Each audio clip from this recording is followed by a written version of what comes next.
안녕하세요.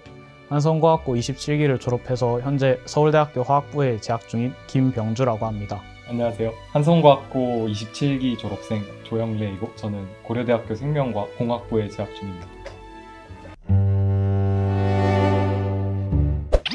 제가 과고를 지원하게 된 이유는 정말 과학고등학교이기 때문이었습니다. 중학교 때 과학을 너무 좋아했고 특히 이제 지구과학이랑 화학을 되게 좋아했고 일반고를 가서 그냥 수능 공부보다 조금 더 많은 것들을 배우고 싶었기 때문에 과고에 지원하게 됐습니다. 저는 처음에 이제 수학 영재원을 다니게 되었는데 그때 그 영재원을 다니면서 수학 공부를 하는 거에서 더 흥미를 많이 느끼게 되어서 관련된 내용을 더 심화 있게 배울 수 있는 기회로 영재고나 과학고가 있다는 것을 주변 입시 정보를 통해서 알게 되었고 그래서 과학고에 진학하는 것을 목표로 하게 되었습니다. 저는 재밌다고 생각합니다. 근데 이게 좋아하는 과목이나 그 분야를 공부하는 거는 재밌는데 그 내신이나 이런 걸 챙기다 보면 아무래도 좋아하지 않는 과목에 대한 공부도 당연히 해야 되는 거여서 그 부분은 조금 재미가 없더라도 참고 하면서 그냥 견뎠던 것 같습니다. 공부요? 저는 솔직히 공부가 재밌다라고 말하기는 좀 힘들 것 같아요. 이제 앞에 영래 친구가 말한 것처럼 이제 저 같은 경우는 제가 정말 좋아하는 화학이나 지구과학 같은 경우는 이제 공부하면 좀 재밌어서 약간 하는 맛이 나긴 했는데 정말 싫어했던 수학, 물리, 영어, 국어 이런 애들은 해도 좀 맛이 안 나더라고요.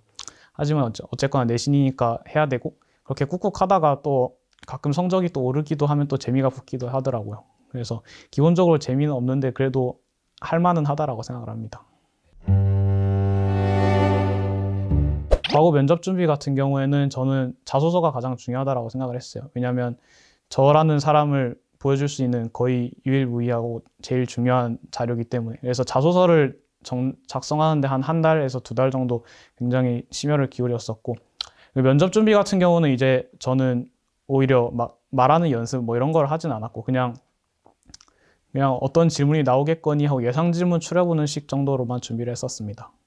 자신의 재능을 보여줄 수 있는 경험을 쓰라는 말이 있는데 그거에서 이제 과학 같은 경우에 기존에 했던 경험 중에도 뭔가 쓸만한 내용이 없는 것 같다 싶어가지고 관련되어서 그냥 과학 실험을 하나 생각을 해서 그냥 그 기간 동안 실제로 해보고 그거에 대해서 자소서를 써보았는데 그런 것을 준비하는 게 가장 과거 준비의 가장 큰 부분이었다고 생각을 하고 과학 중에 그 물, 화생지 중에 어떤 게 가장 좋냐라고 물어보시길래 저는 생물이 가장 좋다라고 대답을 했습니다. 그랬더니 바로 이제 그 생물 관련된 내용으로 뭐 광합성의 반응식이 어떻게 되냐라고 질문을 바로 이어서 들어오시더라고요. 그래서 광합성 반응식 같은 경우에는 이제 화학 쪽 관점과 생물 쪽 관점에서 그 식 같은 경우가 좀 다르게 나타나는데 그치. 그 생물 쪽에서 생각하는 반응식을 거기에 답변으로 제시해서 그 기존에 제가 답변했던 거와 더 연관되어서 답변을 할 수 있었던 것 같습니다. 면접 때 네, 정말 많이 떨렸죠. 근데 역시나 떨린 상태로 들어갔지만 이제 거기 계신 선생님들께서 처음에는 막 그렇게 어려운 질문을 물어보거나 막 몰아붙이는 식으로 물어보거나 하시지 않으셔서 가끔 이제 조금씩 웃어주시고 하는 거 보니까 한 1, 2분 내로 긴장은 좀 풀렸던 것 같아요. 저 같은 경우는 한 문항 빼고는 다 중학교에서 배웠던 내용이었는데 그 한 문항이 뭐였냐면 pH의 정의에 대해서 물어보는 것이었는데 이제 그 정의에 로그가 들어가기 때문에 이제 중학교 내용을 좀 벗어난다라고 얘기를 할 수 있을 것 같습니다. 항상 되게 다양한 방법들을 시도하면서 내신 공부를 했었고 그리고 그러니까 성적이 막 그렇게 좋지는 않았지만 그래도 그 과정에서 시행착오를 겪으면서 나에게 맞는 공부법이 무엇인지를 찾을 수 있었고 그게 정말 제 고등학교에 와서 정말 큰 도움이 됐다고 생각합니다. 중학교 때 같은 경우에는 그렇게 막 엄청나게 선행된 내용이 나오진 않았어서 그 수학과 과학 같은 경우에는 이제 그 영재고나 과학고를 준비하면서 조금 어느 정도 기반을 다져놓은 상태였어서 비교적 수월하게 진행을 했었던 것 같고 다른 영어나 문과 과목 같은 것들은 이제 암기가 되게 중요하다 생각해서 그런 사항들을 다 노트에 정리해서 그런 거를 계속 보면서 암기하는 식으로 준비했던 것 같습니다. 몇 등 했었어요? 저는 그 학기 기준으로 등수가 나왔는데 저 6학기 중에 4학기를 1등 했습니다. 미쳤다.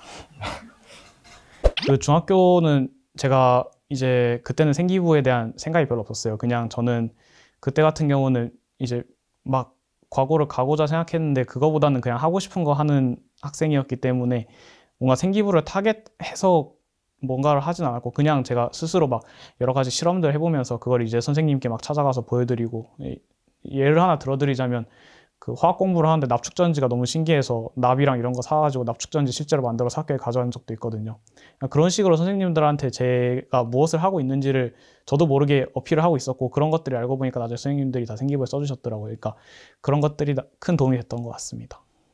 신경 썼던 부분은 이제 독서 같은 경우에는 그래도 과학고에 입시 같은 거를 진행하기 위해서는 어느 정도 필요했기 때문에 과학 독서를 읽는 것을 되게 중요하게 생각을 했었고 다른 부분 같은 경우에는 동아리가 있는데 저는 중학교에서도 자율 동아리를 만들어서 그 동아리 장을 맡아서 좀 활동을 하기도 했었고 그 정규 동아리 같은 경우에도 최대한 과학 실험이나 어떤 과학 탐구 이런 게 있는 동아리로 들어가서 활동을 했던 것 같습니다.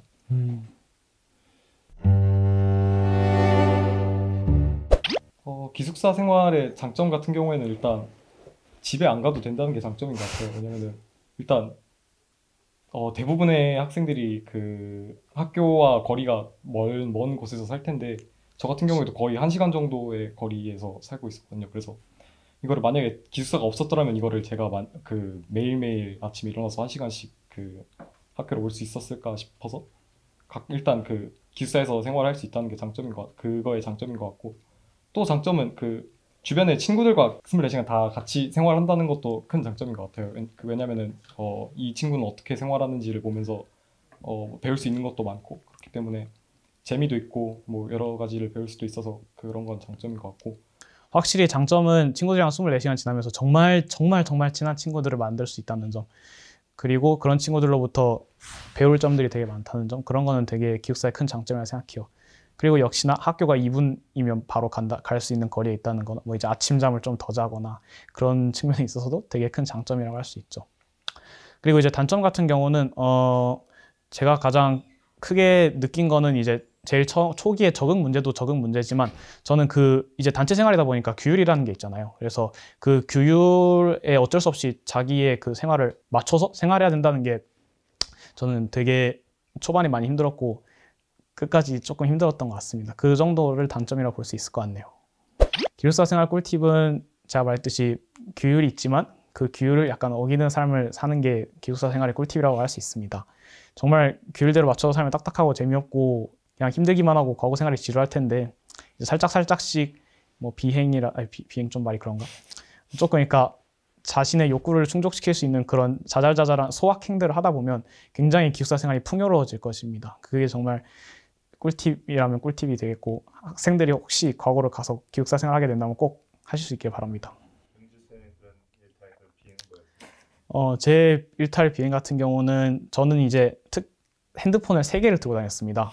그래서 사실 제 핸드폰은 하나고 공기계가 둘이었는데 하나를 이제 공기계를 핸드폰인 척 제출을 하고 밤에 핸드폰을 통해서 뭐 게임을 하든 뭐 밖에 친구들이랑 연락을 하든 유튜브를 보든 그런 게 이제 소확행이라고 할 수 있고요. 그리고 이제 조금 행복이라기엔 살짝 거리가 멀지만 어쨌건 개인적 욕구 충족에 해당할 수 있는 이제 공부 같은 경우도 이제 랜턴 같은 거를 몰래 반입을 해와서 밤에 이제 침대에 누워서 좀 더 추가적인 공부를 한다든지 그런 것들도 꿀팁이었던 것 같습니다. 5일을 학교에서 지내야 하다 보니까 되게 그게 힘들더라고요. 그렇기 때문에 저는 이제 그 학교가 끝나고 나면은 비는 시간이 존재하는데 그 시간에 기숙사에 들어가서 낮잠을 자는 게 저는 저만의 꿀팁이라고 생각을 하는데요. 그 시간에 자고 나면은 아무래도 그 후에 있는 뭐 자습 시간이나 야간 자율학습 그런 다른 시간에도 더 뭐 집중해서 공부를 할 수도 있고 차라리 그때 자습실에서 자는 것보다 그 낮잠을 차라리 자버리면은 그게 더 좋은 잠을 잘 수 있기 때문에 그건 좋은 것 같고 또 한 가지는 이제 사감 선생님들과 좀 친해지면은 아무래도 벌점을 받을 확률이 줄어들 수 있다는 것도 어떻게 보면 팁인 것 같습니다. 당연히 연도마다 편차가 있긴 하지만 공부만 하는 반은 이제 뭐 1년에 한 반 정도 있을까 말까 하긴 한데 확실히 반 분위기는 정말 반마다 편차가 크고요. 과고라고 해서 뭐 다 막 공부충들만 있고 그런 건 아닙니다. 네. 일단 먼저 후회에 대해서 말씀드리자면 저는 한 번도 과거에 온 것을 후회한 적이 없습니다. 사실 뭐 지나고 나서 보는 거니까 결과론적인 얘기일 수도 있는데 이거에 덧붙여서 힘들었던 일에 대해서 얘기를 하자면 당연히 이제 시간 관리, 타임 매니지먼트가 제일 저는 어려웠던 것 같습니다. 이제 작은 시간 내에 거기서 쏟아져 나오는 수많은 뭐 물리 보고서라든지 뭐 대회 준비 이런 거에 합쳐서 내신 공부까지 한다는 거는 정말 진짜 엄청난 시간 관리 없이는 너무나도 힘든 일이기 때문에 그게 제일 힘들었고, 그 다음에 두 번째는 기숙사 생활이 이제 만약에 정말 안 맞는 친구들이 있거나 하는 경우에는 또 이제 그게 또 나름대로 힘든 점이기도 했었어요. 하지만 후회하진 않습니다.